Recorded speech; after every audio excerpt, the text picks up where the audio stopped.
فإن خير الحديث كتاب الله وخير الهدى هدى محمد صلى الله عليه وسلم وشر الأمور محدثاتها وكل محدثة بدعة وكل بدعة ضلالة وكل ضلالة في النار.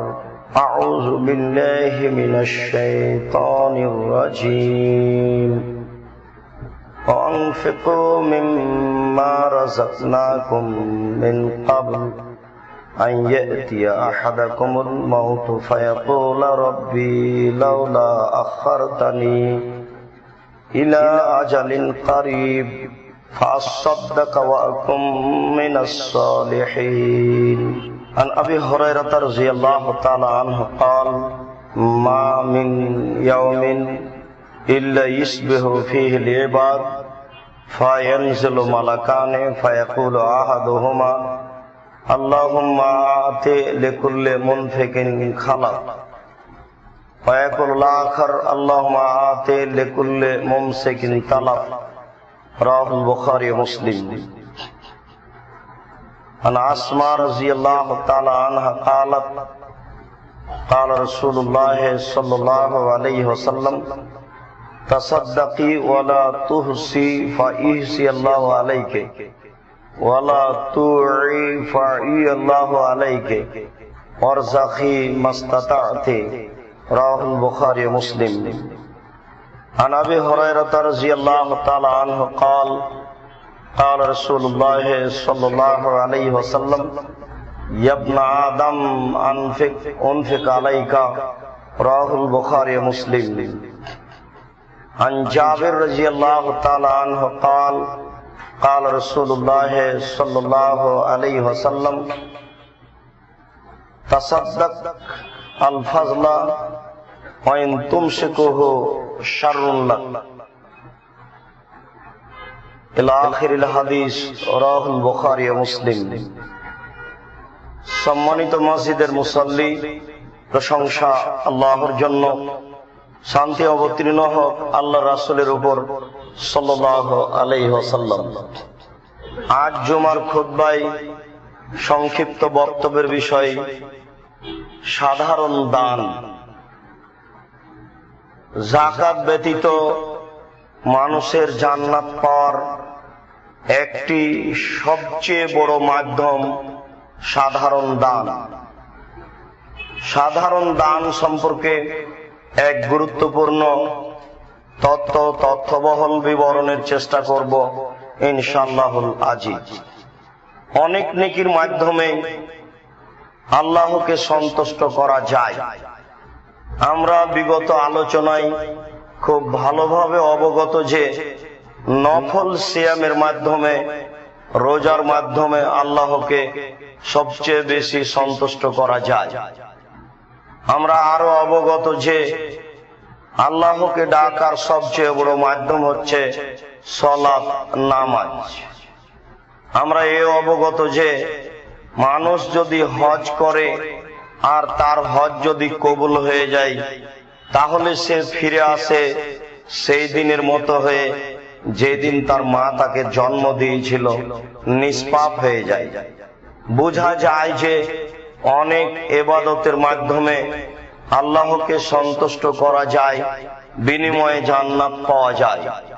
আমরা এও অবগত যে রাসূল সাল্লাল্লাহু আলাইহি ওয়াসাল্লাম বলেছেন, মানুষ যদি ফরজ সালাতের পরে আয়াতুল কুরসি পড়ে তাহলে সে জান্নাতে চলেই গেছে, প্রবেশ করেনি কেন? মরেনি এই জন্য। তাহলে সালাতের পরে আয়াতুল কুরসি পড়লে মানুষ জান্নাতে যাবে, এ কথা আল্লাহ রাসূল বলছেন। তবে সাদকা, দানকে যেভাবে আল্লাহ রাসূল উল্লেখ করেছেন, আর কোন ইবাদতকে এভাবে উল্লেখ করেননি। তিনি যেভাবে বলছেন তাতে বোঝা যাচ্ছে যে বিচারের মাঠে মানুষের বাঁচার সবচেয়ে বড় মাধ্যম হচ্ছে দান। এর চেয়ে বিচারের মাঠে বাঁচার অন্য কোনো বড় মাধ্যম নেই। আরো আছে, তবে বিভিন্ন ভাবে যা বোঝা যায়, তাতে দানই হচ্ছে বিচারের মাঠে মানুষের বাঁচার সবচেয়ে বড় মাধ্যম। সাধারণ দানের ব্যাপারে আল্লাহ তাআলা বলেন, আনফিকু মিম্মা রাযাকনাকুম মিন ক্বাবল আন ইয়াতি আহাদাকুমুল মাউত। আমি তোমাদের যে রুজি দিয়েছি সে রুজি থেকে তোমরা দান করো তোমার মরণ আসার পূর্বে। যখন তোমার মরণ চলে আসবে, ফায়াকুলা, তখন তুমি বলবে, লাউলা আখারতানি ইলা আজালিন কারিব ফাসাদদাকা ওয়া আকুম মিনাস সালিহিন। আল্লাহ, তুমি যদি আমাকে একটু সময় দিতে তাহলে আমি দান করতাম আর ভালো মানুষ হয়ে যেতাম। কোরআন মাজিদের শেষ অংশে বোঝা যায় যে মানুষের পূর্ব ধারণা যে দান করলে সবচেয়ে ভালো মানুষ হওয়া যায়, এটাই ঠিক। আর মরণের সময়তে মানুষ দান করতে চাইবে, তখন দান করলেও মানুষ সফলতা অর্জন করতে পারবে না। আর মানুষ সময় চাইলে আল্লাহ তাআলা মানুষকে সময় দিবেন, এমন কথাও নয়। প্রথম অংশে বোঝা যায় আল্লাহ তাআলা বলছেন, আমি তোমাকে যা রুজি দিয়েছি খেতে, সেই রুজি থেকেই দান করো। হয়তোবা অত্র আয়াতের সারমর্ম অনুযায়ী আগে থেকেই আমাদের মা চাচিরা একটা কাজ করে আসতেন, সেটা হচ্ছে চাউল রান্নার সময়তে যখন মেপে নিয়েছে, তখন ওখান থেকে এক মুষ্টি চাউল তুলে রেখেছে। সেটা ফকির মিসকিনকে দিবে বা পাড়ার অসহায় মানুষকে দিবে বা কোনো এরকম মাধ্যমে ব্যয় করবে। এটা একটা আগে থেকে চলে আসছে। হয়তোবা তাদেরকে বোঝানো হয়েছে যে এটা রান্না করতে যাওয়া হচ্ছে, এটা রুজি, এখান থেকে দান করা হোক। এমনটা যদি ভাবা হয় তাহলে ভুল হয়েছে ভাবা, তা নয়। তবে দান এটুকুই শেষ, এমন কথা নয়। মানুষের উপার্জিত সম্পদ থেকে মানুষকে দান করতে হবে, এই ব্যাপারে আল্লাহ তাআলা একাধিক জায়গাতে বলেন। শত শত আয়াত এর প্রমাণ যে আল্লাহ তাআলা বলছেন, আমি তোমাদের যে রুজি দিয়েছি সেখান থেকে তোমরা দান করো। এমনকি আল্লাহ তাআলা নবী রাসূলগণকে বলছেন, ইয়া আইয়ুহার রাসূল, হে রাসূলগণ, আমি তোমাদের যেটা খেতে দিয়েছি সেখান থেকে তোমরা বৈধটা, যেটা তোমাদের বৈধ রুজি দিয়েছি সেখান থেকে তোমরা দান করো। বহু জায়গাতে আল্লাহ তাআলা স্বাভাবিক দানের কথা উল্লেখ করেছেন। অবশ্যই এতে একটা ইসলামিক কাঠামো রক্ষা হয়, অসহায় মানুষের রুজি হয়। একাধিক আয়াত দ্বারা, একাধিক হাদিস দ্বারা তা প্রমাণিত হয়। আমরা কিছু সহিহ হাদিস আপনার সামনে পেশ করে বিষয়টি স্পষ্টভাবে বোঝানোর চেষ্টা করি। আবু হুরায়রা রাদিয়াল্লাহু তাআলা আনহু বলেন, রাসূল সাল্লাল্লাহু আলাইহি ওয়াসাল্লাম বলেছেন, মা মিন ইয়াউমিন ইসবিহুল ইবাদু ফিহি, প্রত্যেক সকালে মানুষ যখন উঠে সকাল করে, তখন দুইজন ফেরেশতা আকাশ থেকে অবতীর্ণ হন। প্রত্যেক দিন সকালে দুইজন ফেরেশতা আকাশ থেকে অবতীর্ণ হন। ফায়াকুলু আহাদুহুমা, দুইজনের একজন বলে, আল্লাহুম্মা আতে লিকুল্লি মুনফিকিন খালাফান, আল্লাহ, যে যতটুকু দান করলো তুমি তার ততটুকু পূর্ণ করে দাও। ওয়ায়াকুলুল আখার, অপরজন ফেরেশতা বলেন, আল্লাহুম্মা আতে লিকুল্লি মুমসিকিন তালাফ, যে যতটুকু দান করলো না তুমি তার ততটুকু ক্ষতি করে দাও। বিষয়টি কঠিন। আমি ভাবলাম যে দান করলাম না, এ দিয়ে আমার কিছু সুবিধা হবে, আমার সংসারে সুবিধা আসবে, কিন্তু তা নয়। দুইজন ফেরেশতা প্রত্যেক দিন সকালে অবতীর্ণ হন। পৃথিবীর যেখানে যখন সকাল হয় তখন সেখানে ফেরেশতা অবতীর্ণ হন পৃথিবীতে এবং আল্লাহকে এই কথা বলেন, আল্লাহ যে যতটুকু দান করলো তুমি তার ততটুকু পূর্ণ করে দাও, যে যতটুকু করলো না তুমি তার ততটুকু ক্ষতি করে দাও। বুখারী মুসলিম। আসমা রাদিয়াল্লাহু তাআলা আনহা বলেন, রাসূল সাল্লাল্লাহু আলাইহি ওয়াসাল্লাম বলেছেন, আসমা তাসাদ্দাকি ওয়ালা তুসি, তুমি দান করো গণনা করো না, হিসাব করো না যে কয় টাকা দান করলাম, 200 টাকা 500 টাকা 1000 এরকম ভাবে তুমি গণনা করো না। ফা ইহসি আল্লাহু আলাইকে, তাহলে আল্লাহ তোমাকে নেকি দিবেন হিসাব করে গুনে। তুমি যদি গুনে দান করো তাহলে আল্লাহ তোমাকে গুনে নেকি দিবেন। সাবধান, কখনো এমন করো না। ওয়ালা তুই আল্লাহ ফাইয়াল্লাহু আলাইকে, দান করা কখনো বন্ধ করো না, নইলে আল্লাহ তোমার উপরে দয়া রহমত অর্থ সম্পদ দেওয়া বন্ধ করে দিবে। পত্র হাদিসের মধ্যে আরেকটা আলোচনা আপনাকে করে রাখি, শেষ বাক্য অনুযায়ী যে আল্লাহ রাসূল বললেন যে তুমি যদি দান বন্ধ করো তাহলে আল্লাহ তোমার উপরে বন্ধ করে দিবেন অর্থ সম্পদ। এটা আমরা বাহ্যিক ভাবে বুঝে নিতে পারি। অর্থ সম্পদ তো মানুষ দান করে না, এরপরেও তার অনেক টাকা, করেও আবার বিভিন্ন ভাবে সরকারের পিছনে ব্যয় করে, বিভিন্ন জায়গাতে ব্যয় করে। আর যারা এসব পথে আছে তারই তো পয়সা বেশি, আমরা বাস্তব ভাবে এটাই দেখে থাকি।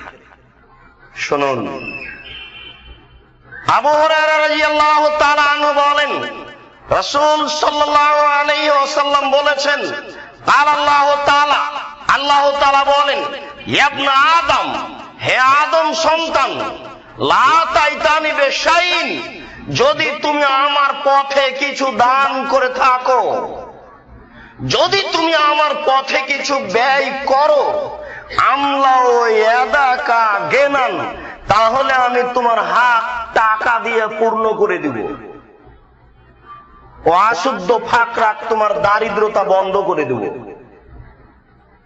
আমার নামে যদি কিছু অর্থ সম্পদ ব্যয় করো তাহলে আমি তোমার হাতকে সম্পদ দিয়ে পূর্ণ করে দিব আর দারিদ্রতা বন্ধ করে দিব।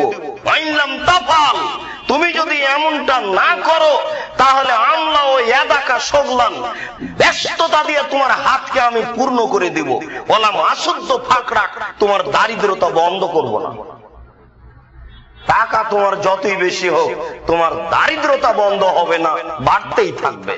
তোমাকে যদি কেউ দানের কথা বলে, তোমাকে যদি এরকম দিন ধর্মের কথা বলে, তুমি উত্তরে বলবে আমি ব্যস্ত, আমি এখন এগুলো করতে পারছি না, আমি অন্য কাজে ব্যস্ত আছি। তাও বলবেই বলবেই, আপনি তার বাস্তব সাক্ষী।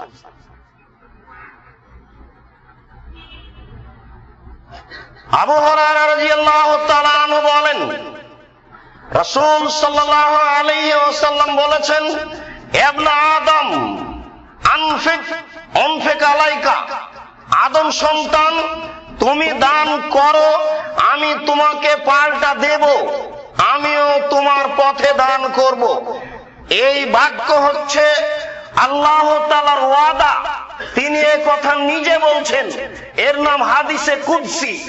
এই কথাটাই আল্লাহ তাআলা বলছেন যে ইয়ামহাকুল্লাহু রিবা ওয়া ইউরবি সাদাকাত, সুদ মানুষের টাকাকে সংকুচিত করে, সুদ খেলে মানুষ দরিদ্র ফকির ভিক্ষুক হবেই হবে।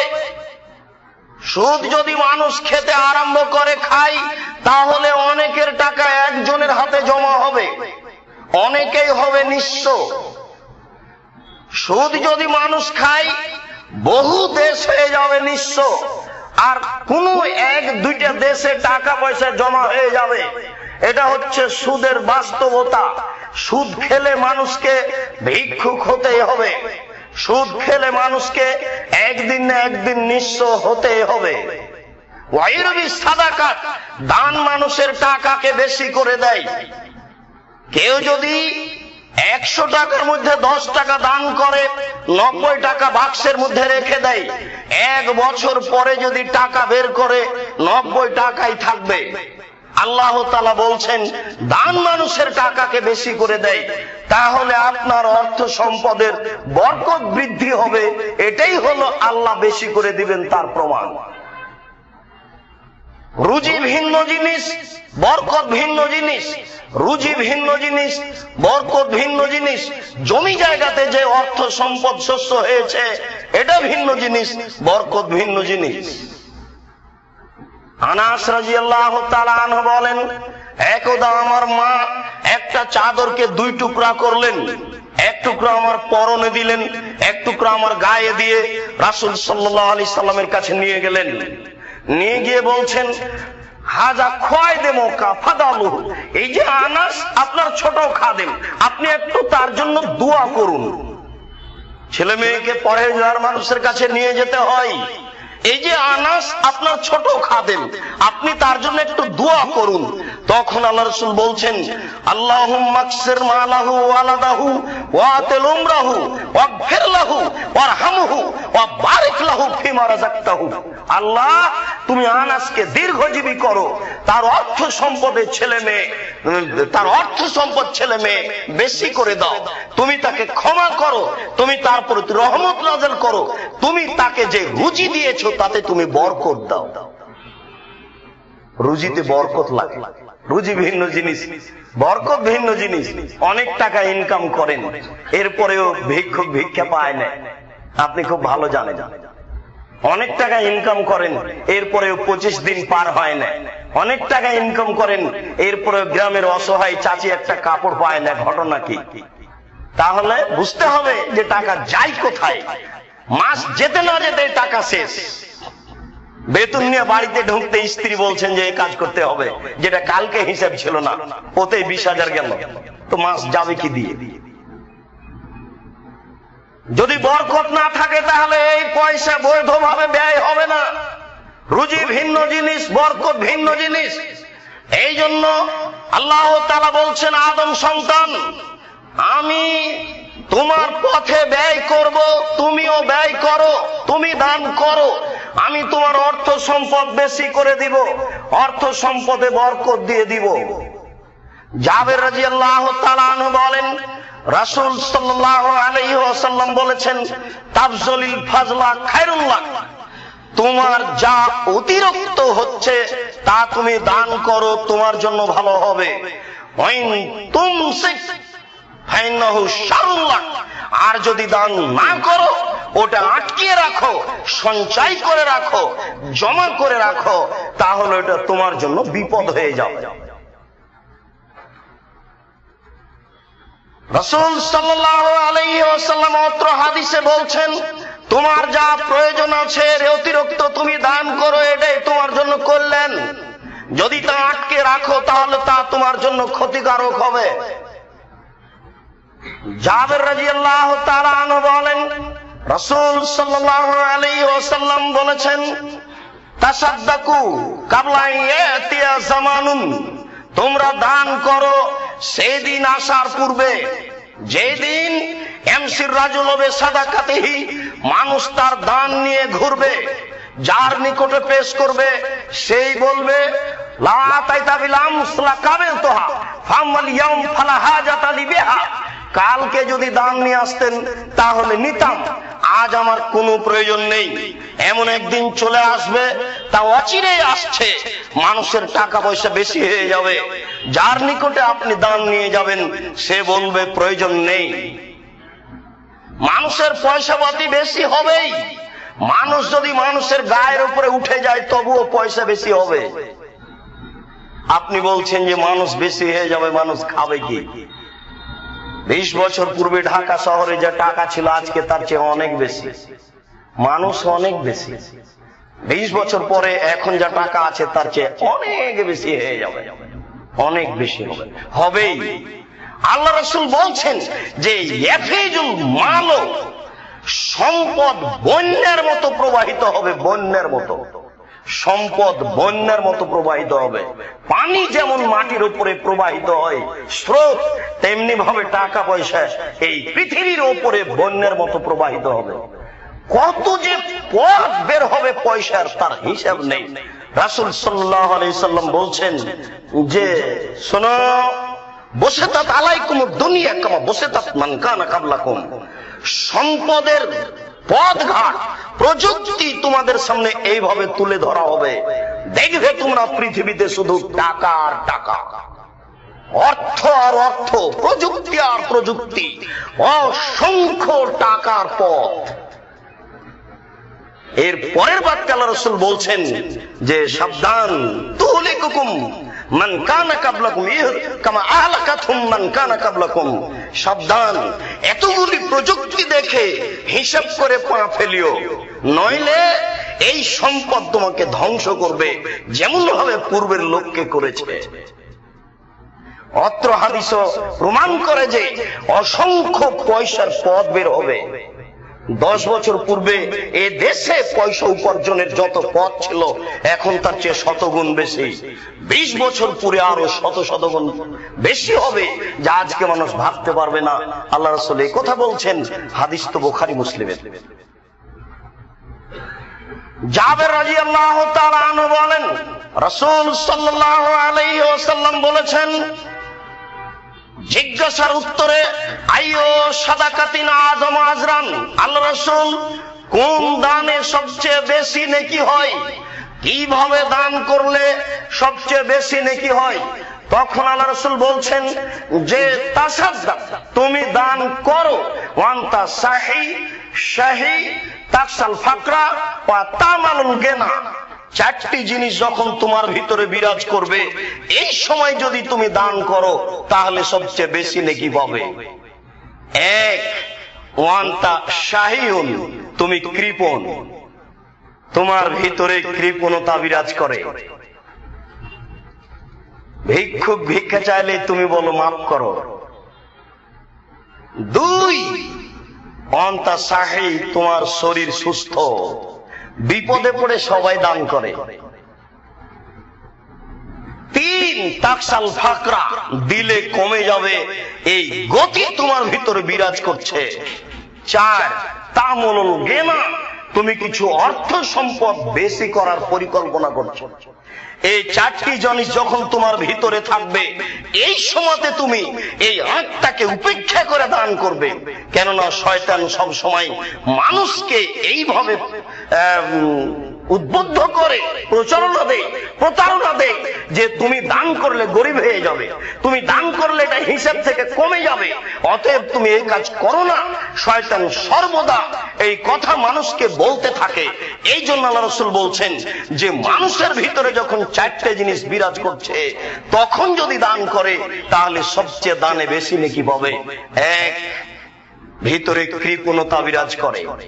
2, শরীর সুস্থ। 3, কমে যাওয়ার ভয়। 4, বেশির পরিকল্পনা। এই 4টে জিনিস যখন মানুষের ভিতরে আছে, এই সময় যদি দান করে সবচেয়ে বেশি নেকি পাবে। আবু যার গিফারী রাদিয়াল্লাহু তাআলা আনহু বলেন, রাসূল সাল্লাল্লাহু আলাইহি ওয়াসাল্লাম বলেছেন, আলা কুল্লি মুসলিমিন সাদাকা, প্রত্যেক মানুষকেই দান করতে হবে, প্রত্যেক মানুষের উপরে দান করা জরুরি। সাহাবীগণ বললেন, ফাইলাম ইয়াফাল, আল্লাহ রাসূল প্রত্যেক মানুষ যদি দান না করতে পারে, আল্লাহ রাসূল বললেন ফায়ামালু বিয়াদাইহি, তাহলে ও মানুষের বাড়িতে কাজ করবে। ফায়ানফাউ নাফসাহু ইয়াতাসাদ্দাকু, এরপরে ওই পয়সা দিয়ে নিজে উপকৃত হবে এবং দান করবে। আল্লাহ রাসূল যখন বললেন সবাকে দান করতে হবে, তখন কিছু সাহাবী বললেন অনেকে নিঃস্ব আছে, কি করে দান করবে? আল্লাহ রাসূল উত্তরে বললেন তাকে মানুষের বাড়িতে কাজ করতে হবে। মানুষের বাড়িতে কাজ করে যে 100 টাকা পেয়েছে তার কিছু দান করবে এবং নিজে কিছু উপকৃত হবে। সাহাবীগণ বললেন ফাইলাম এস্তাতে, যদি কাজ করতে না পারে? দেখেন একটার পর একটা সাহাবীগণ বলতে আছেন রাসূলের মুখের উপরে, যদি কাজ করতে না পারে তখন আল্লাহ রাসূল বললেন ফাইনাল হাজাতিল মালহুফা, অসহায় মানুষের উপকার করবে। ফায়ালাহু সাবকা, এটাই হবে তার দান। অসহায় মানুষের উপকার করবে, এটাই হলো দান। যে কোনো একটা অসহায় মানুষ আছে আপনার সামনে, একটা মুখের কথা বলে দিলে এই লোকটার অনেক বড় উপকার হয়ে যাবে, এটা দান। একটু লোকটার জন্য সুপারিশ করে দিলে তার একটা ভালো রুজির ব্যবস্থা হয়ে যাবে, এটাই হলো দান।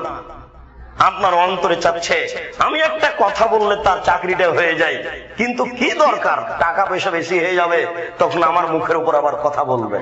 এটা হলো আপনার কৃপণতা, এটা হলো আপনার অন্তর ছোটতার প্রমাণ।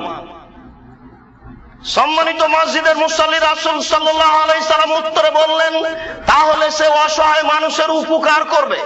তখন আল্লাহ রাসূলকে আবার জিজ্ঞাসা করা হলো ফাইন লাম ইয়াফাল, মানুষ যদি অসহায় মানুষের উপকার করতে না পারে তাহলে কি করবে?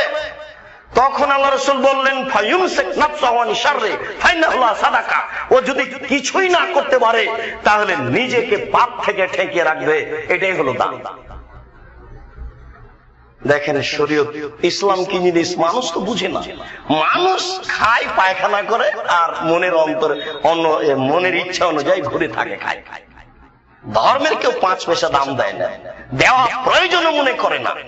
ইসলামের গতিনীতি যে কত সুন্দর এটা মানুষ হিসাব করে না। দেখেন বুখারী মুসলিমের হাদিস, একটা সিরিয়াল কত দূর পর্যন্ত গিয়ে আল্লাহ রাসূল থামলেন। মানুষ যদি নিজেকে অন্যায় থেকে ঠেকিয়ে রাখতে পারে তাহলে সেটা তার জন্য দান হয়ে যাবে। আবু যার গিফারী রাদিয়াল্লাহু তাআলা আনহু বলেন রাসূল সাল্লাল্লাহু আলাইহি সাল্লামের দানের গতির বিবরণ দিতে গিয়ে তিনি বলছেন, আল্লাহ রাসূল বললেন অবে কুল্লে তাহমিদাতিন সাদাকা, প্রত্যেক আলহামদুলিল্লাহ বললে দানের নেকি হয়। অকুল্লু তাহলিলাতিন সাদাকা, লা ইলাহা ইল্লাল্লাহ বলে দানের নেকি হয়। অকুল্লি তাসবিহাতিন সাদাকা, সুবহানাল্লাহ বললে দানের নেকি হয়। ওয়া আমরিন বিল মারুফ সাদাকা, ভালো কাজের আদেশ দিলে দানের নেকি হয়। ওয়া নাহি আনিল মুনকারে সাদাকা, মন্দ কাজের নিষেধ করলে দানের নেকি হয়। ওয়াফি বুজি আহাদিকুম সাদাকা, শেষের বাক্যটি আল্লাহ রাসূল বলেছেন, এই জন্য বলছি। আল্লাহ রাসূল এইভাবে বলতে বলতে শেষের বাক্যে এসে বলছেন যে তোমাদের স্ত্রী মিলন দান। যেমন এই কথা বলা সাহাবীগণ বলছেন আয়াতি রাজুলু শাহওয়াতাহু ওয়ালাহু ফিহা সাদাকা, মানুষ তার প্রবৃত্তিকে ঠেকাবে পরিবারের নিকটে গিয়ে, সেটা তার জন্য দান হবে। এটা কেমন হলো আল্লাহ রাসূল? তখন আল্লাহ রাসূল বলছেন শোনো, আর আয়াতুম লা ওয়াজা ফি হারামিন, যদি এই কাজটা মানুষটা অবৈধভাবে করত তাহলে কি হতো? সাহাবীগণ বললেন তাহলে তো পাপ হতো। এই কাজ যদি অবৈধভাবে করে পাপ হয় তাহলে বৈধভাবে করলে নেকি হবে। আল্লাহ রাসূল মানুষের নেকির পথ কোথায় নিয়ে চলে গেল? মানুষ তো শরীয়ত বুঝতে চায়। একটা পতিতালয়ের নারী একটা কুকুরকে পানি পান করিয়ে জান্নাত পায়। একটা প্রাণীকে পানি পান করা, একটা প্রাণীর উপকার করা একটা দান। একটা প্রাণীকে পানি পান করে একজন পতিতালয়ের মহিলা জান্নাত পায়। আমিও যদি আল্লাহকে সন্তুষ্ট করার জন্য কোন এক ব্যক্তিকে এরকম নিজের অর্থ সম্পদ দান করে থাকি, যেখানে প্রয়োজন সেখানে যদি দান করে থাকি, অবশ্যই এটা আমার পরকালে বড় উপকার করবে, যেটা এখন আমি বুঝতে পারছি না। আল্লাহ আমাদেরকে বিষয়টি বোঝার তৌফিক দান করুন, আল্লাহুম্মা আমিন।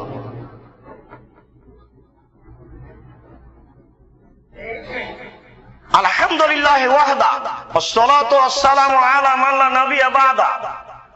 আবু হুরায়রা রাদিয়াল্লাহু তাআলা আনহু বলেন রাসূল সাল্লাল্লাহু আলাইহি ওয়াসাল্লাম বলেছেন লা ইয়াদখুলুল জান্নাতা খিব্বুন ওয়ালা মান্নান ওয়ালা বাখিল, 3 শ্রেণীর মানুষ জান্নাতে যাবে না। তার এক শ্রেণীর মানুষ হচ্ছে যার আচরণ ভালো নয়, যার চাল চলন আচরণ ভালো নয়। আচরণ এমন একটা জিনিস, নম্রতা ভদ্রতা এমন একটা জিনিস যা দিয়ে মানুষকে ঘায়েল করা যায়, যা দিয়ে জান্নাত লাভ করা যায়। যার ভিতরে নম্রতা নেই সে জান্নাতে যাবে না। জান্নাতে যাওয়া নম্রতা একটা বড় মাধ্যম। এই জন্য আল্লাহ রাসূল বলছেন যে আসকাল শাইইন ফি মিজানিল মুমিন ইয়াউমাল কিয়ামাহ খুলুকুন হাসান। বিচারের মাঠে মুমিনের সবচেয়ে যেটা ভারী আমল হবে, যখন দাঁড়িপাল্লায় নেকি ওজন হবে, তখন মুমিন পুরুষ নারীর সবচেয়ে যেটা ভারী আমল হবে সেটা হচ্ছে খুলুকুন হাসান, ভদ্র চরিত্র, নম্র আচরণ। একটা মানুষের টাকা বেশি, সেই জন্য আপনি তাকে বলছেন ভদ্র মানুষ। ভদ্র আগে বুঝতে হবে কাকে বলে। আল্লাহ রাসূল বলছেন নিশ্চয় মুমিন লা ইয়াজিদু বিখুলুকি হাসানিহি, তার ভদ্রতা দিয়ে নম্রতা দিয়ে পেয়ে যায় দারাজাতা কায়েমিল লাইলে ওয়া সায়েমিন নাহারে। সারা দিন রোজা থেকে যা নেকি হয় নম্রতা দিয়ে তাই নেকি হয়। সারা রাত তাহাজ্জুদ পড়ে যা নেকি হয় নম্রতা দিয়ে সেই নেকি হয়। রাসূল সাল্লাল্লাহু আলাইহি ওয়াসাল্লাম বলেন যার নম্র আচরণ নেই সে জান্নাতে যাবে না। ওয়ালা বখিল, কৃপণ মানুষ জান্নাতে যাবে না। ওয়ালা মান্নান, খোটা দেয় যে সে জান্নাতে যাবে না। অত্র হাদিসের মধ্যের বাক্য আল্লাহ রাসূল বললেন কৃপণ ব্যক্তি জান্নাতে যাবে না। কৃপণতা অবশ্যই জাতির জন্য ক্ষতিকারক, কৃপণতা অবশ্যই সমাজের জন্য ক্ষতিকারক, কৃপণতা অবশ্যই ব্যক্তির জন্য ক্ষতিকারক। নইলে আল্লাহ রাসূল সর্বদা সালাম ফেরার পূর্বে সকালে বিকালে কেন বলতেন আল্লাহুম্মা ইন্নী আউযু বিকা মিনাল বুখলি, হে আল্লাহ আমি তোমার কাছে কৃপণতা হতে বাঁচতে চাই। আল্লাহ আমি তোমার নিকটে কৃপণতা হতে বাঁচতে চাই। আল্লাহ আমি তোমার নিকটে কৃপণতা হতে বাঁচতে চাই। অবশ্যই কৃপণতা মানুষের জন্য একটা বড় ধ্বংসাত্মক কারণ, যে কৃপণতার ভিত্তিতে বিচারের কাঠগড়াতে তার জাহান্নাম ফায়সালা হবে জান্নাতের স্থানে। রাসূল সাল্লাল্লাহু আলাইহি ওয়াসাল্লাম বলেন ইয়াকুমুজ যুলুমা ফাইনা যুলুমাতা যুলুমাতুন ইয়াউমাল কিয়ামাহ, তোমরা মানুষের প্রতি অত্যাচার করা থেকে বিরত থাকো, অত্যাচার কিয়ামতের মাঠে অন্ধকার। তোমরা মানুষের প্রতি অত্যাচার করা থেকে বিরত থাকো, নিশ্চয়ই অত্যাচারের পরিণতি বিচারের মাঠে হবে অন্ধকার। তার পরের বাক্যে বললেন ওয়াত্তাকুস সুহা, কৃপণতা থেকে বেঁচে থাকো। ফাইনা সুহা আহলাকা মান কানা কাবলাকুম, কৃপণতা তোমাদের পূর্বের মানুষকে ধ্বংস করেছে, কৃপণতা তোমাদের পূর্বের মানুষকে ধ্বংস করেছে, কৃপণতা তোমাদের পূর্বের মানুষকে ধ্বংস করেছে। তোমরা কৃপণতা থেকে বেঁচে থাকো। বুখারী মুসলিম। আবু হুরায়রা রাদিয়াল্লাহু তাআলা আনহু বলেন রাসূল সাল্লাল্লাহু আলাইহি সাল্লাম বলেছেন সালাসাতুন মুনজিয়াতুন ওয়া সালাসাতুন মুহলিকাতুন, সালাসাতুন মুনজিয়াতুন ওয়া সালাসাতুন মুহলিকাতুন। তিনটি কাজে মানুষ বেঁচে যায়, তিনটি কাজ করলে মানুষ কিয়ামতের মাঠে বেঁচে যাবে। তার এক নম্বর কাজ হচ্ছে তাকওয়াল্লাহ ফি সিররি ওয়াল আলানিয়া, আল্লাহকে ভয় করতে হবে প্রকাশ্যে গোপনে। গোসলখানাতে গিয়ে এই পাপ করা যাবে না নারী পুরুষের। বাপ মা নাই যখন মোবাইলে এইভাবে কোন নারীর সাথে গল্প করা যাবে না, এটাই হচ্ছে গোপনে পাপ। মানুষ যদি গোপনে পাপ করা থেকে বেঁচে থাকে তাহলে জান্নাত পাবে। প্রকাশ্যে ও অপ্রকাশ্যে আল্লাহকে ভয় করতে হবে, এটা হলো বাঁচার এক নম্বর পথ। দুই, রাসূল সাল্লাল্লাহু আলাইহি সাল্লাম বললেন কওলুল হক ফির রিজা ওয়াস সাখা, সত্য কথা বলতে হবে। ফাঁসি হলেও সত্য কথা বলতে হবে, মানুষ খুশি হলেও সত্য কথা বলতে হবে। ফাঁসি হলেও সত্য কথা বলতে হবে, মানুষ খুশি হলেও সত্য বলতেই হবে। সত্য বলে যারা জান্নাত পাবে তারা। তিন, রাসূল সাল্লাল্লাহু আলাইহি সাল্লাম বললেন ওয়াল ইকতিসাদু ফিল মাইসা, জীবিকা নির্বাহে মধ্যম পন্থা অবলম্বন করতে হবে। হঠাৎ করে ঢাকায় এসে টাকা হয়ে গেছে, সেই জন্য গাড়ি কিনে বাড়ি চলে গেলেন, বড় বড় রুই মাছ কিনছেন, হঠাৎ করে টাকা শেষ হয়ে যাবে, তখন কি হবে? তখন বউয়ে নিন্দা করবে, গ্রামের লোক নিন্দা করবে। মধ্যম পন্থা মানুষ বুঝে না। অর্থ সম্পদ হলেই তাৎক্ষণিক উপরে চলে যেতে হবে এ কথা নয়। অর্থ সম্পদ হয়েছে বাজারে গিয়ে পুঁটির মাছ কিনতে হবে এ কথা নয়। রাসূল সাল্লাল্লাহু আলাইহি সাল্লাম বলেন, মধ্যম পন্থায় খরচ করো, তাহলে তুমি বিচারের মাঠে টিকে যাবে, দুনিয়াতেও মান বেড়ে যাবে। এই তিনটি হচ্ছে বাঁচার পথ, আর তিনটি হচ্ছে ধ্বংসের পথ।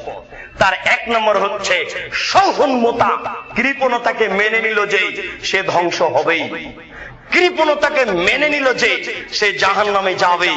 আগের বাক্য আবার ফিরে আসলো, কৃপণতাকে মেনে নিল যে সে জাহান্নামে যাবেই। দুই, হাওয়ান মুত্তাবা, প্রবৃত্তিকে মানে যে। গত জুমায় একটা কথা আগে থেকে স্মরণ করেছিলাম, কেন জানি ভুলে গেছি, আল্লাহ ভালো জানে তাতে কি কল্যাণ রয়েছে। আল্লাহর নবী বলেছেন, আমার জীবনে তিনটি বড় ভয়। আল্লাহর নবী বলেছেন, আমার জীবনে তিনটি বড় ভয়। এক নম্বর বড় ভয় হচ্ছে আইম্মাতা মুজিল্লিন, ভ্রান্ত হুজুর। হুজুরের সিগনেচারে ডেস্টিনি চলে, হুজুরের সিগনেচারে আপনার এই সুদের ধর্মের নামে ব্যাংকিং ব্যবস্থা চলে, হুজুরের সিগনেচারেই চলে এই খ্রিস্টান আব্রাহাম লিঙ্কনের কাল্পনিক পদ্ধতি, ভোট পদ্ধতি। আল্লাহ রাসূল বলেন, আমার জীবনে তিনটি বড় ভয়। তার এক নম্বর বড় ভয় হচ্ছে ভ্রান্ত হুজুর। হুজুর ভ্রান্ত হবে এ কথা চূড়ান্ত। দুই, আমার উম্মত মুশরিকদের সাথে, হিন্দুদের সাথে মিশে যাবে।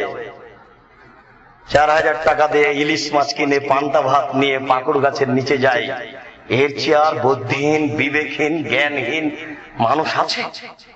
শুনুন, মুসলিম কোনদিন পহেলা বৈশাখ মানতে পারে না, অসম্ভব। আমি মুসলিম চির রণবীর, মরণকে করি না ভয়। আমার গোশতের সাথে মিশে লেগে আছে ইসলামী নীতি, আমার রক্তের সাথে মিশে আছে ইসলামী নীতি। আমি মুসলিম চির রণবীর, আমি করি না মরণকে ভয়। মরলে শহীদ, বাঁচলে গাজী, আমার উভয় সমান। মারাও যতটুকু, বাঁচাও ততটুকু।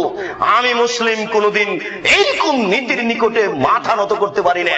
পহেলা বৈশাখ মানে হিন্দুর কাজ। যেসব লোকের ছেলে মেয়ে যায় তারা শিক্ষিত নয়, তারা অজ্ঞ। এ জাতি অজ্ঞ, এ জাতি অজ্ঞ, এ জাতি অশিক্ষিত। মুসলিম কোনদিন এ কাজ করতে পারে না। আল্লাহ রাসূল বলছেন, আমার জীবনে তিনটি বড় ভয়। তার 2 নম্বর বড় ভয় হচ্ছে আমার উম্মত হিন্দুদের সাথে মিশে যাবে। আমার জীবনে তৃতীয় বড় ভয়, আমার উম্মত মূর্তি পূজা করবে। এটা তার জীবনে 3 নম্বর বড় ভয়। মুসলিম এ কাজ করবে, এই 3টে বড় ভয়ের কথা তিনি উল্লেখ করে গেছেন। কেন আপনাকে এত প্রবৃত্তির অনুসরণ করতে হয়? এ তো আশ্চর্য কথা। যুবতী মেয়ের গালে লেখা থাকবে পহেলা বৈশাখ, আশ্চর্য নীতি। পান্তা ভাত নিয়ে যেতে হবে পাকুড় গাছের নিচে। ইসলাম কি এত ছোট নীতি? ইসলাম কি এত নোংরা ধর্ম? মানুষ কি এত নিচে নেমে যেতে পারে? মানুষের বুদ্ধি বিবেক কি মানুষকে এত বোকা বানাতে পারে? কয়েকদিন আগে মুসলমানের বাচ্চারা ওই সরস্বতী, ভগবতী, কালী, দুর্গার পাশ দিয়ে হাঁটতো, আর হি হি করে একটা হাসি দিত। মানুষ কত বোকা গো! ওর পাশে রেখেছে কলা জিলাপি। ও কি কলা জিলাপি খেতে পারে? আর এই মুসলমানের বাচ্চা আজকে নীতির নিকটে মাথা কি করে নত করতে পারে? এটা হয় কি করে?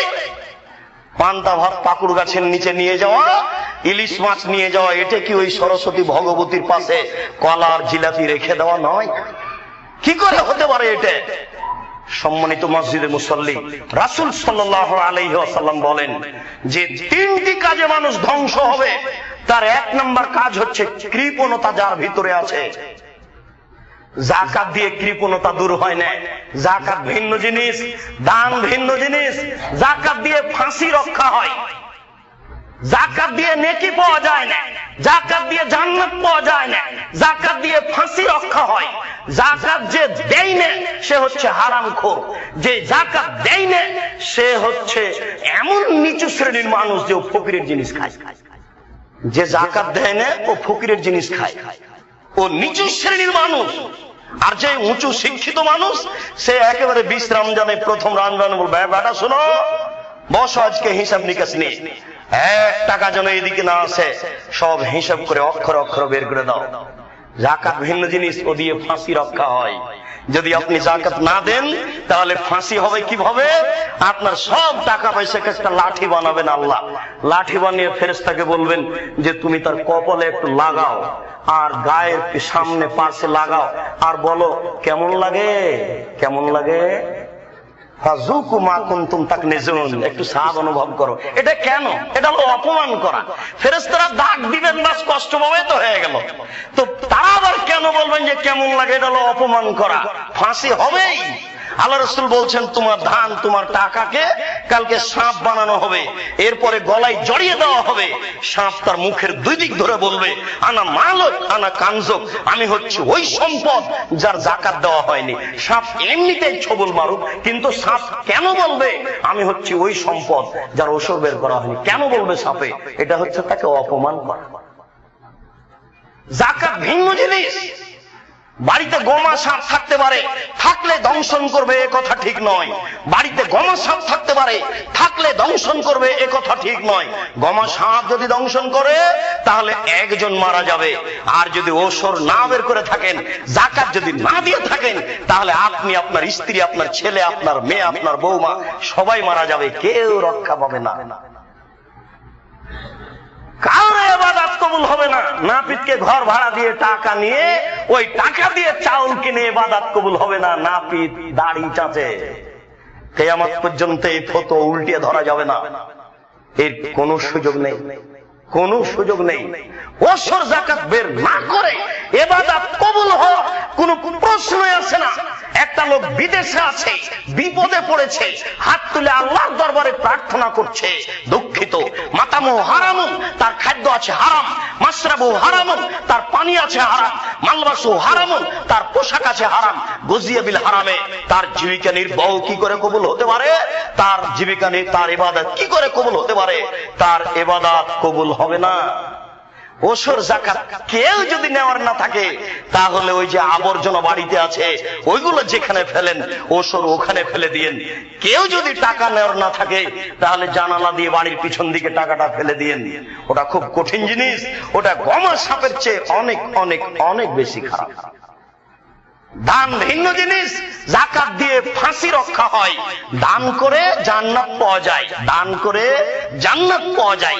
ফকির মিসকিনকে খেতে দিয়ে জান্নাত পাওয়া যায়। রাসূল সাল্লাল্লাহু আলাইহি ওয়াসাল্লাম বললেন, জান্নাতে বড় বড় এত উন্নত মানের স্বচ্ছ পদার্থ দ্বারা জান্নাত তৈরি করা আছে, যার ভিতর থেকে বাহির দেখা যায়, বাহির থেকে ভিতর দেখা যায়। সাহাবীগণ বললেন, এত উন্নত মানের দামি জান্নাত কে পাবে? আল্লাহ রাসূল বললেন, মান আতামা তাওমা, যে দুস্থ গরীব ফকির মিসকিন এতিমকে খাদ্য দিতে পারে। বারবার বলে আসছে, আপনাকে পিতার স্বভাবে ফিরে যেতে হবে, পিতার বৈশিষ্ট্যে ফিরে যেতে হবে। বারংবার বলছে আপনি কথা মূল্যায়ন করুন, পিতার বৈশিষ্ট্যে ফিরে যেতে হবে। আপনারা ছিলেন 10-12 ভাই বোন, 3-4 জন ছিল কিষান কামলা। এরপরে আপনার পিতা মসজিদ থেকে 3 জন ফকির ধরে নিয়ে এসেছে। আপনার মা এতগুলি মানুষের ঢেকিতে ধান ভেঙে ভাত রান্না করে খাওয়াতে পারে, আর আজকে আপনার স্ত্রী পাশে ওখানে আছে, গ্যাসের চুলা ওখানেই আছে, আপনার ফ্রিজ আর সব তরকারি রেডি। আপনি আমাকে মেহমান হাসে নিয়ে গেলেন, আপনার স্ত্রী নাক সিটকানি দেয় আর বলে যে মেহমান নিয়ে এসেছেন, কে এখন রান্না করে খাওয়াবে? হোটেলের খাওয়াই নিয়ে আসেননি? পরিবর্তন করতে হবে। এক কথাতেই বউ তালাক দেওয়া যায়? আমি আপনাকে বউ তালাক দিতে বলিনি, আপনাকে পরামর্শ দিচ্ছি, বউকে মায়ের মতো করে গড়ে তোলার চেষ্টা করুন। যদি না হয় তাকে একে ছেড়ে দিতে হবে, এটাই ঠিক। এক কথাতেই বউ তালাক দেওয়া যায়। ভুলে গেলেন? এইভাবে বাইরে থেকে আওয়াজ দিছে, কে বাড়িতে আছে? জি না। কোথায় গেছে? শিকার করতে গেছে। কখন আসবে? সন্ধ্যায় আসবে। কেমন আছো? খুব একটা ভালো নেই। আচ্ছা ঠিক আছে, আসলে সালাম দিও, চৌকাঠ পরিবর্তন করতে বলিও। সন্ধ্যায় এসে বুঝতে পেরেছেন আব্বা এসেছিলেন। কি গো, কেউ এসেছিল? হ্যাঁ, একজন বৃদ্ধ মানুষ এসেছিলেন। কি বললেন? তিনি বললেন বাড়িতে আছে। আমি বললাম নেই। কোথায় গেছে? শিকার করতে গেছে। কখন আসবে? সন্ধ্যায় আসবে। কেমন আছো? খুব একটা ভালো নেই। ওহো, তখন তিনি কি বললেন? তখন তিনি বললেন ঠিক আছে, আসলে সালাম দিও, চৌকাঠ পরিবর্তন করতে বলিও। উত্তর ভুল হয়েছে। তিনি আমার আব্বা ইব্রাহিম আলাইহিস সালাম। তোমাকে যখন বলেছিল কেমন আছো, তখন তোমাকে বলতে হতো আলহামদুলিল্লাহ। তোমার উত্তরে ভুল হওয়ার কারণে আমার আব্বা বলে গেছেন তোমাকে তালাক দিতে, ইলহাকি ইলা আহলিক, তুমি তোমার বাপের বাড়ি চলে যাও। রাসূল সাল্লাল্লাহু আলাইহি ওয়াসাল্লাম জিজ্ঞাসার উত্তরে বললেন, জিজ্ঞাসা করা হলো আইউল আমাল আফজাল, সবচেয়ে উত্তম কাজ কি? তখন আল্লাহ রাসূল বললেন, তুতি মুত্তামা তাকরাউ সালামা আলামান আরাফতা ওয়া আলামান তারিক, তুমি অসহায় মানুষকে খাদ্য দিবে, এটাই হলো তোমার জীবনের সবচেয়ে ভালো কাজ। তুমি যাকে চিনো তাকেও সালাম দিবে, তুমি যাকে চিনো না তাকেও সালাম দিবে, এটা তোমার জীবনের দ্বিতীয় বড় ভালো কাজ। আগের বাক্যে বোঝা গেল যে অসহায় মানুষকে খাদ্য দিলে সবচেয়ে দামি জান্নাত পাওয়া যায়, আর এই হাদিসে বোঝা যাচ্ছে মানুষের জীবনে সবচেয়ে ভালো কাজ হচ্ছে অসহায় মানুষকে খেতে দেওয়া। মানুষের জীবনে দ্বিতীয় ভালো কাজ হচ্ছে চিনা অচিনা সবাইকে সালাম দেওয়া। রাসূল সাল্লাল্লাহু আলাইহি ওয়াসাল্লাম বলেছেন, বিচারের মাঠে যেদিন সূর্য মানুষের মাথার উপরে নেমে আসবে, এখন সূর্য কত উপরে আছে তা মানুষ মাপতে পারবে না। মানুষের মাপার কাছে তেমন মাপার কোনো বুদ্ধি নেই। মাটি থেকে আকাশের ব্যবধান 500 বছরের পর। সেই কালে একটা দ্রুতগামী ঘোড়া 500 বছর দৌড়ালে যত যাবে, মাটি থেকে আকাশের ব্যবধান তত ছিল। এখন একটা দ্রুতগামী বিমান 500 বছর উড়ে গেলে যত যাবে, মাটি থেকে আকাশের ব্যবধান তত। মানুষ জানে না মাটি থেকে আকাশের ব্যবধান কত, মানুষের বিদ্যে কম। রাসূল সাল্লাল্লাহু আলাইহি ওয়াসাল্লাম বলেন, যেদিন সূর্য মানুষের মাথার উপরে নেমে আসবে, সেই দিন 7 শ্রেণীর মানুষ আল্লাহর বিশেষ ছায়ার নিচে থাকবে। তার এক শ্রেণীর মানুষ হচ্ছে যে গোপনে দান করলো, ফাতাসাদদাকা বিয়ামিনিহি ফাখফা বিশিমালিহি, ডান হাতে দান করলো, বাম হাতে জানতে পারলো না।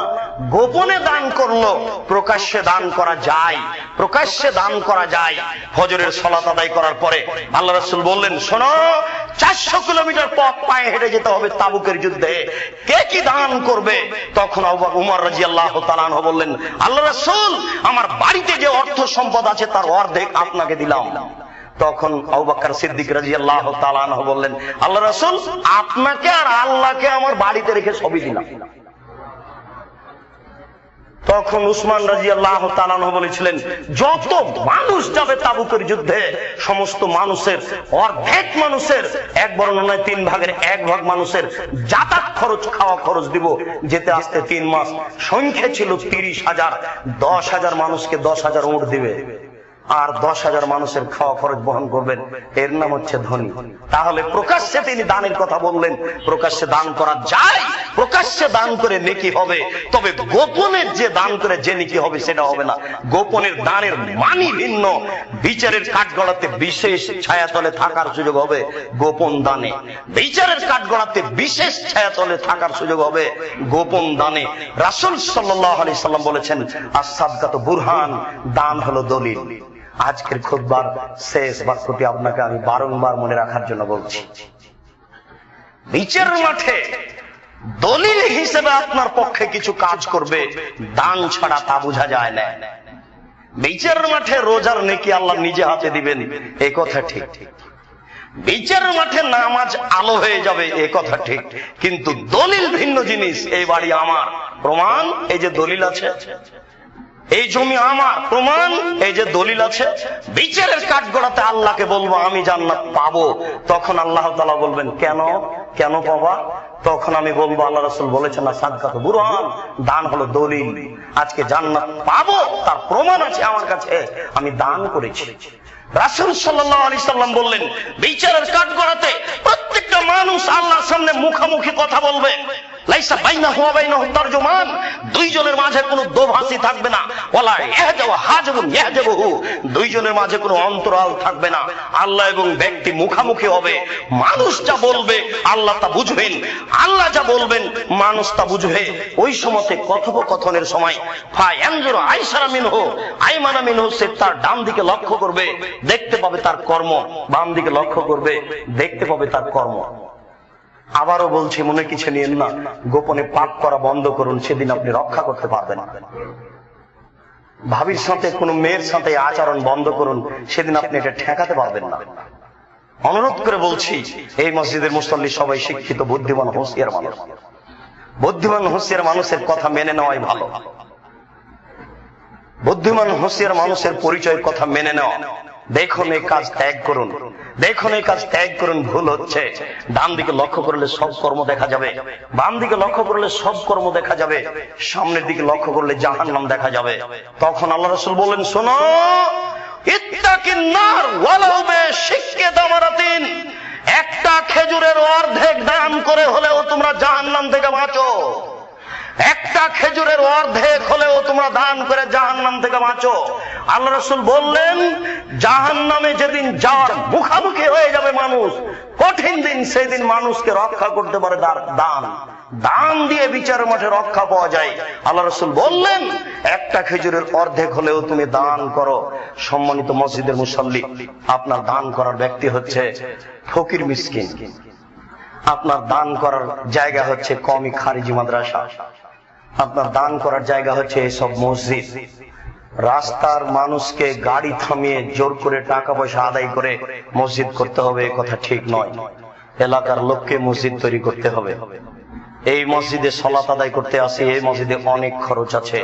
এই মসজিদে একটা হিসাব করে নিতে হবে, কিছু দান করা। গ্রামে যারা অসহায় ফকির মানুষ আছে, তাদেরকেও দান করতে শিখতে হবে। যারা দুস্থ গরিব আছে সামনে, তাদেরকে দান করতে হবে। ইসলামকে টিকিয়ে রাখার ভারত, বাংলাদেশ, পাকিস্তানে একমাত্র মাধ্যম হচ্ছে কওমি খারিজি মাদ্রাসা। আমি রমজান আপনাকে বলেই থাকি, তখন আপনি বুঝতে পারেন কিনা, তার শেষ কথাটা বলে থাকি, এই মসজিদের সাথে জড়িত একটা প্রতিষ্ঠান আছে মাদ্রাসা, এখানে আপনার একটা দানের পথ থাকতে হবে। সম্মানিত মসজিদের মুসল্লি, আল্লাহ রাসূল বললেন সবাইকে দান করতে হবে। যদি না পারে তাহলে দিন মজুরি করে দান করতে হবে। দান আজ থেকে করতে শিখি। আল্লাহ, তুমি বড় দয়াবান, তুমি বড় রহমান, তুমি বড় ক্ষমাবান।